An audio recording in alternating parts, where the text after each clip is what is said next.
अस्सलाम वालेकुम। तो कैसे हैं आप लोग? उम्मीद करती हूँ आप सब अच्छे से होंगे। आज के इस वीडियो में मैं मौलवी पॉलिटिकल साइंस के इंपॉर्टेंट क्वेश्चंस कराने वाली हूँ। जैसा कि आप लोगों को मालूम होगा 23 जनवरी को एग्जाम है पॉलिटिकल साइंस का, यानी सेकेंड सेटिंग में पेपर होने वाले हैं। ठीक है, तो आइए वीडियो को स्टार्ट करती हूँ और अब इंपॉर्टेंट क्वेश्चन आप लोगों को करा देती हूँ। और फर्स्ट सेटिंग में कौन से पेपर होंगे? तो फर्स्ट सेटिंग में ज्योग्राफी का एग्जाम होने वाला है और सेकेंड सेटिंग में पॉलिटिकल साइंस का एग्जाम होने वाला है। ज्योग्राफी का भी मैं वीडियो बनाई हुई हूँ, लिंक डिस्क्रिप्शन में मिल जाएगा उस वीडियो को, जाकर आप लोग वॉच कर लेना।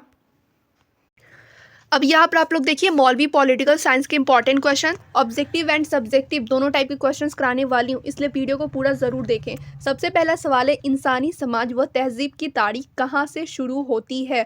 तो कहाँ से शुरू होती है? तो गाँव से शुरू होती है। तो यहाँ पे हो जाएगा option B correct. Next question है, अमूमन इज्तमाही ख़ानदान का मुखिया कौन होता है? तो सबसे बुजुर्ग मर्द जो होते हैं वही मुखिया होते हैं। ठीक है, तो ऑप्शन ए हो जाएगा करेक्ट। अगला क्वेश्चन है, हिंदुस्तानी समाज की तारीख कितने सालों पुरानी है? तो 4000 साल पुरानी है। ऑप्शन डी हो जाएगा करेक्ट।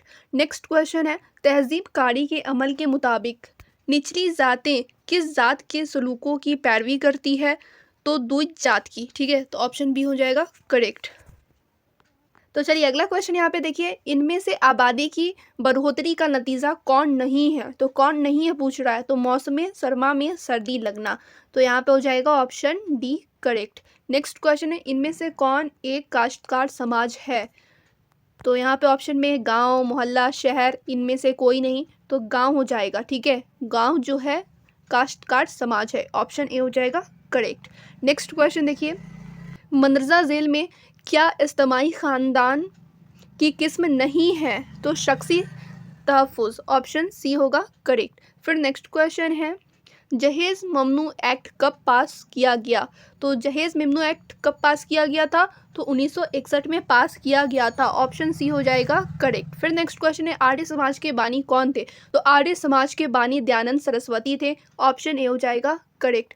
फिर अगला क्वेश्चन है, हिंदुस्तान में सियासी पार्टियों को मंजूर कौन देता है?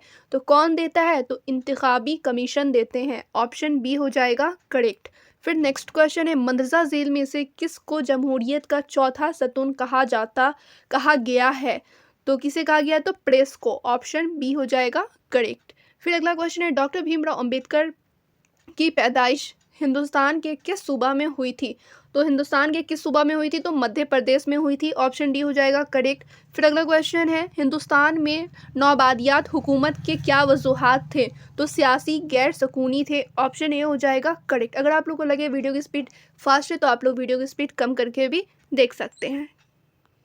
चलिए फिर अगला क्वेश्चन देखिए, इनमें से कौन दर्जा की खसूसियात नहीं है? तो पैदाइश जो है इसमें दर्जा की खसूसियात नहीं है। आगे देखिए, स्वामी दयानंद सरस्वती किस समाज के बानी रहे? तो स्वामी दयानंद सरस्वती जो थे वो किस समाज के बानी थे? तो आर्य समाज के बानी थे। ऑप्शन सी हो जाएगा करेक्ट। फिर नेक्स्ट क्वेश्चन है, औरतों को तहरीक आज़ादी में शामिल होने का ऐलान किसने किया? तो किसने किया था? तो कस्तूरबा गांधी ने। तो यहाँ पे हो जाएगा option A Kasturba Gandhi correct answer हो जाएगा। फिर अगला क्वेश्चन है, हिंदुस्तान के देही इलाकों यानी कि देहात वाले इलाकों में अवामी मवासलात किसके वसीला का चलन सबसे ज़्यादा है? तो सबसे ज़्यादा रेडियो का है। Option B correct. अगला क्वेश्चन है, आज़ाद हिंदुस्तान का नया आइन कब नाफिज हुआ? ये बहुत ज़्यादा इंपॉर्टेंट क्वेश्चन है, आप लोग एग्जाम में पूछे जा सकते हैं। तो आज़ाद हिंदुस्तान का नया आइन 1950 में नाफिज हुआ था। तो ऑप्शन सी हो जाएगा करेक्ट। अब यहाँ पे आप लोग देखिए मुख्तसर सवालात, मारूजी सवालात में कराई हूँ, मुख्तसर सवालात भी करा देती हूँ। तो यहाँ पे सबसे पहले शॉर्ट टाइप क्वेश्चन देखिए, उसका लॉन्ग टाइप क्वेश्चन भी कराया जाएगा। शॉर्ट टाइप 6 नंबर में पूछे जाएंगे और लॉन्ग टाइप 10 नंबर में। क्लियर? तो यहाँ पे देखिए, दूसरी आलमी जंग के बाद अमेरिका की खारजा पॉलिसी के 2 खास उसूल बताएं। तो 2 खास उसूल कौन कौन से हैं? तो 2 फराद उसूल कौन कौन है? तो मार्शल मंसूबा और एक है आइजनहावर उसूल। ठीक है, ये 2 जो है पॉलिसी है।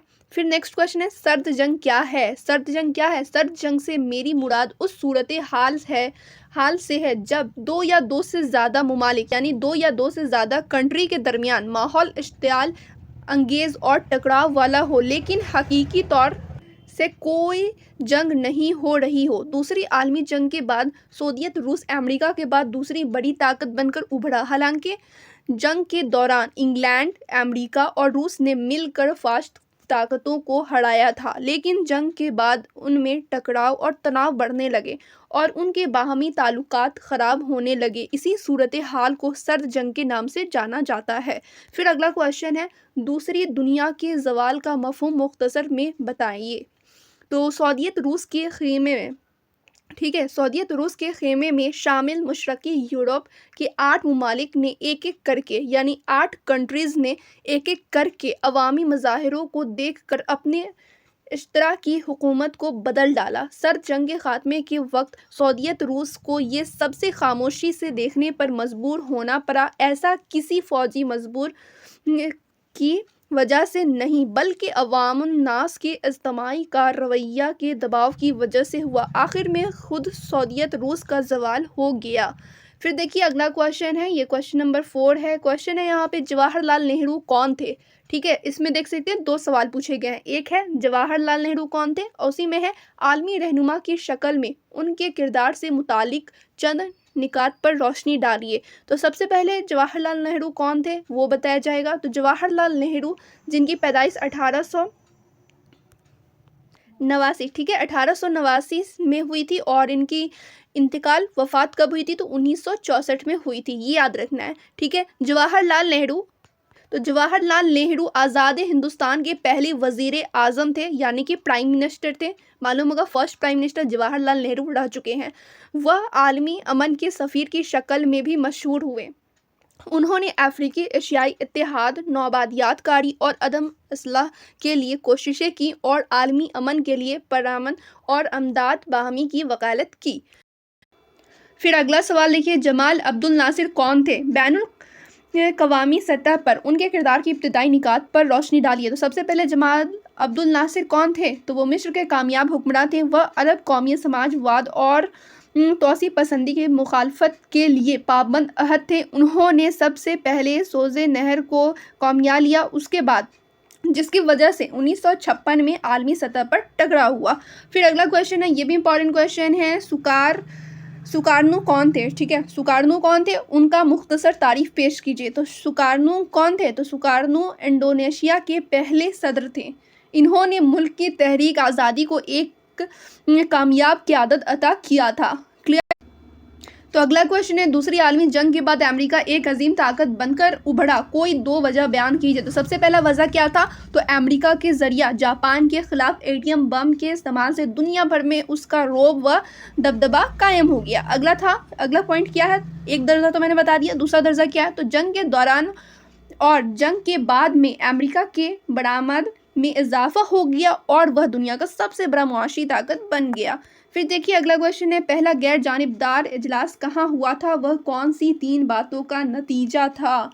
ठीक है, तो ये क्वेश्चन आप लोग कर लेंगे, ये भी इंपॉर्टेंट क्वेश्चन है।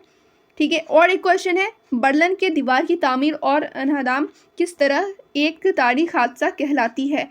तो ये सब सवाल भी आप लोग को एग्जाम में ज़रूर करके जाने हैं। कुछ इंपॉर्टेंट क्वेश्चंस मैं आप लोग को करा दी हूँ और कुछ दे रही हूँ। अगर आप लोगों के पास टाइम होगा तो ये सारे क्वेश्चन ज़रूर करके जाएंगे। अगर नहीं है टाइम तो आप लोग ये भी क्वेश्चन नहीं करते हैं तो सिर्फ प्रीवियस ईयर क्वेश्चंस पिक करके जाते हैं, तो उसमें से भी एग्जाम में आने की बहुत ज़्यादा चांसेस होती है। तो पॉलिटिकल साइंस का मैं 2023-2024 का क्वेश्चन यूट्यूब पे कराई हूँ। ठीक है, प्लेलिस्ट चेक कर सकते हैं, मौलवी PYQs नेम से प्लेलिस्ट मिलेगा, वहाँ से भी आप लोग प्रीवियस ईयर क्वेश्चंस करके जा सकते हो। इंपॉर्टेंट क्वेश्चन नहीं भी करोगे तो चलेगा। तो आई होप आप लोगों को समझ में आया होगा। तो फिर मिलती हूँ दूसरे वीडियो में।